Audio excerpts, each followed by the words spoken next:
यह है आज का वचन आपके लिए क्राइस्ट एम्बेसी इंडिया की ओर से। Hallelujah, praise Lord. आप सभी का फिर से एक और बार स्वागत है हमारी प्यारी वास्तविकता संग्रह की दैनिक अध्ययनिका में।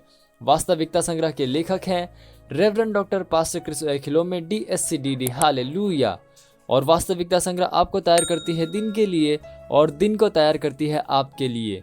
और आज के हमारे संदेश का शीर्षक है परमेश्वर आपका हृदय देखता है। हालेलुया। हमारा आरंभिक वचन लिया गया है यिर्मयाह अध्याय 17 वचन 10 MSG अनुवाद से, जो कहता है, लेकिन मैं परमेश्वर हृदय को खोजता और दिमाग को जांचता हूँ। मैं मनुष्य के हृदय को देखता हूँ, मैं वस्तुओं की जड़ तक जाता हूँ। मैं उनसे वैसा बर्ताव करता हूँ जैसे वे हैं, ना कि जैसा बनने का वे दिखावा करते हैं। हालेलुया।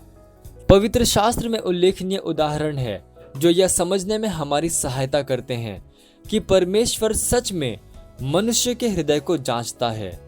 दाऊद की कहानी, कैसे परमेश्वर ने उसे यिशै के घर से चुना, और उसके भाई एलियाब की महत्वपूर्ण अस्वीकृति पर ध्यान दो। बाहर से एलियाब में वह सब दिखाई देता था जो आप एक लीडर में चाहेंगे। जिस क्षण वह वहां पर पहुंचा और भविष्यवक्ता शमूएल ने उसे देखा, उसने कहा, निश्चय यह जो यहोवा के सामने है वही उसका अभिषिक्त होगा। पहला शमूएल अध्याय 16 वचन 6 में आप पढ़ सकते हैं। किंतु बाइबल कहती है, परंतु यहोवा ने शमूएल से कहा, न तो उसके रूप पर दृष्टि कर और न उसके कद की ऊंचाई पर, क्योंकि मैंने उसे अयोग्य जाना है। मनुष्य तो बाहर का रूप है, परंतु यहोवा की दृष्टि मन पर रहती है। हालेलुया। आप पढ़ सकते हैं पहला शमूएल अध्याय 16 वचन 7 में। प्रभु के शब्दों के चुनाव पर ध्यान दो। उसने नहीं कहा, एलियाब को अभिषिक्त मत करो क्योंकि मैंने उसे नहीं चुना है। यदि उसने यह कहा होता तो इसका अर्थ होता कि एलियाब के बारे में सोचा भी नहीं गया था। लेकिन परमेश्वर ने कहा, मैंने उसे अयोग्य जाना है। इसका अर्थ है कि परमेश्वर ने उसके बारे में सोचा और कहा नहीं। क्या एलियाब जानता था कि परमेश्वर ने उसे एक दिन इज़राइल का राजा बनाने के बारे में सोचा था?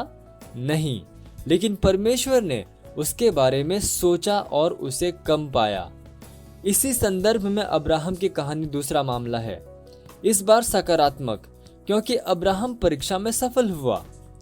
सालों से एक बालक की इच्छा करते हुए उसने और सारा ने आखिरकार बुढ़ापे में एक पुत्र को पाया। लेकिन एक दिन बाइबल कहती है कि परमेश्वर ने अब्राहम की परीक्षा ली। परमेश्वर ने उसे उसके एकमात्र पुत्र इसहाक को एक बलिदान के रूप में चढ़ाने के लिए कहा। उत्पत्ति अध्याय 22 वचन 2 में आप पढ़ सकते हैं। परमेश्वर ने अब्राहम से नहीं कहा, हे मैं अभी तुम्हारी परीक्षा लेना चाहता हूँ। नहीं, लेकिन अब्राहम ने अपना विश्वास दिखाया कि परमेश्वर इसहाक को मृत्यु में से जिला सकता था, और प्रतीकात्मक रूप से ठीक वही हुआ। इब्रानियों अध्याय 11 वचन 17 से लेकर 19 में आप पढ़ सकते हैं। हालेलुया। उसने पूरी तरह से परमेश्वर में भरोसा किया और आज्ञा मानी। शायद आपको कभी पता न चले जब आपकी परीक्षा हो रही है या आपके कार्य और प्रमोशन के अगले स्तर के लिए आप पर ध्यान दिया जा रहा है। आपके लिए महत्वपूर्ण है कि आप कमी में न पाए जाएं। यही कारण है कि आपको विश्वास, आशा और प्रेम में अवश्य ही चलना है। दीन बनो और हमेशा अपना सर्वश्रेष्ठ बनो, कपट में नहीं बल्कि हृदय की विश्वसनीयता में और न्याय निष्ठा में, क्योंकि परमेश्वर सच में आपके हृदय को देखता है। हालेलुया। ये समय है प्रार्थना का। आप जहाँ कहीं पे भी हैं, अपने पवित्र हाथों को उठाकर मेरे साथ ये प्रार्थना कर सकते हैं।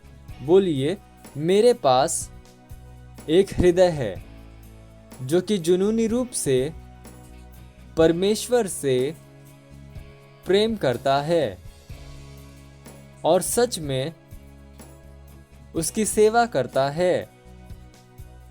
ओ प्रभु, मैं हमेशा आपको प्रसन्न करना चाहता हूँ।